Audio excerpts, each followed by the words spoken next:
Having too much freedom is worse than having no freedom at all. This may sound unnatural, and it is, but I have realized over the last couple of weeks that just having too much freedom could actually be worse than having no freedom. It may be only for me, but I find it very hard to stay productive when there is no pressure and my time is fully mine. For example, when I was studying for my midterm exams, I was able to achieve in one day much more than I have achieved this week. When I was studying for my midterm exams, I found it much easier to be productive and do productive things with my time, because my time wasn't fully mine. I was held back by the responsibilities of being a student and the weight it carried, which allowed me to give more value to my time.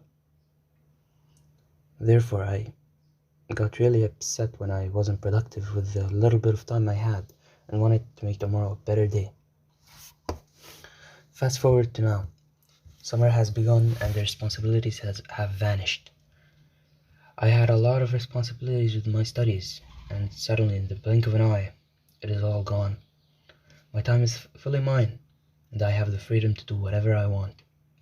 This may sound like a dream come true, but it's far from that.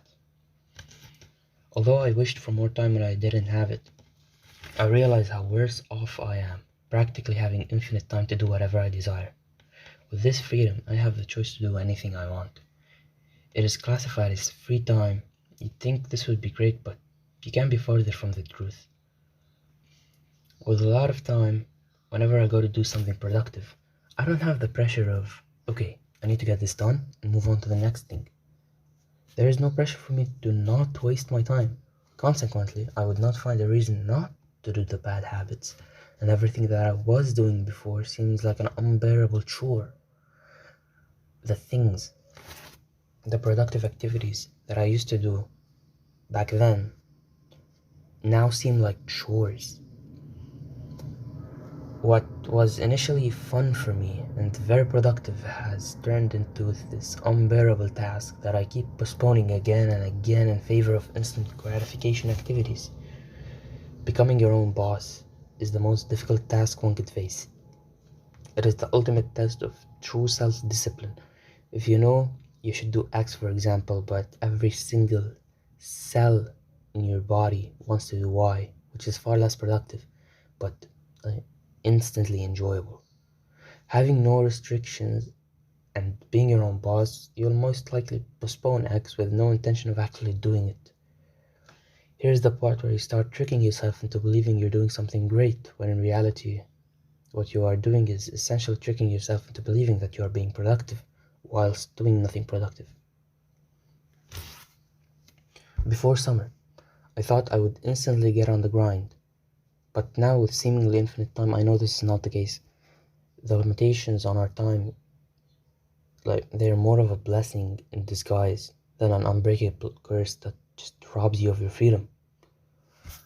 Although having a lot of time sounds good and just so perfect, actually having it, especially with our world nowadays, leads you to a life full of nothing but consuming rather than producing. The world is set up in a way where everything we do is calculated. That funny YouTube video, for example, is meant to keep you hooked and wanting more, practically frying our dopamine receptors, is what your brain wants because it just feels good in the moment. And we are naturally wired to want good rather than bad or evil or whatever you want to refer to it as. We don't know how to differentiate between our wants and needs. So our brain just goes for what feels good and calls it a day.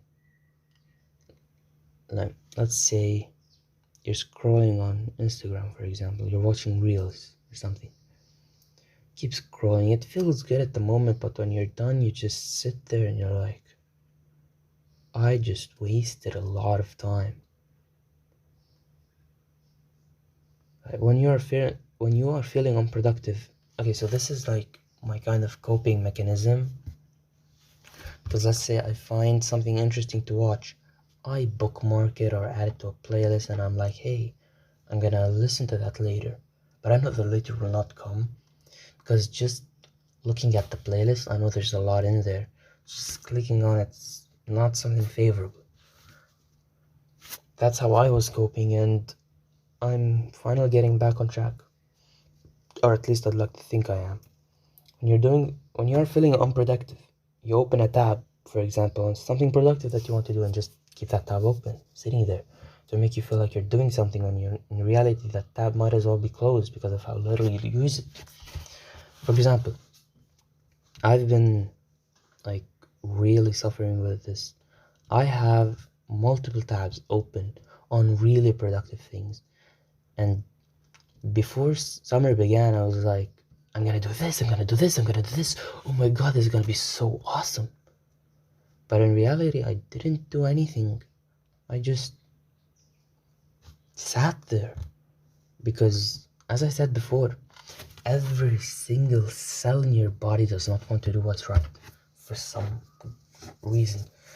I guess it's because we're like too used to instant gratification, and it's the way social media is designed.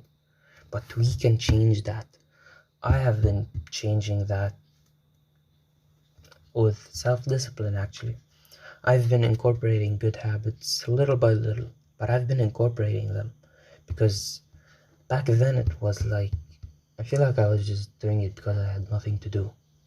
Just doing the good habits because I wanted to be productive and I didn't have anything else to do, because opening Instagram wasn't an option. Opening YouTube, for example, was not an option. None of those good, quote unquote, good things was an option. So I just resorted to good activities, I guess.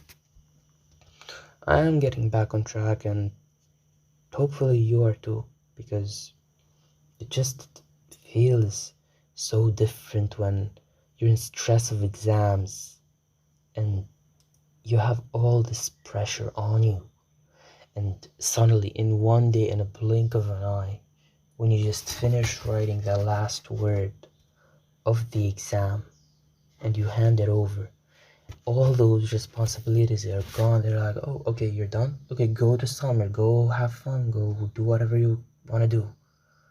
And that just feels different, really different. I really hope you're dealing with this and not just letting it take control, because letting it take control is probably the worst thing you could possibly do. And it's not good. It's really not good.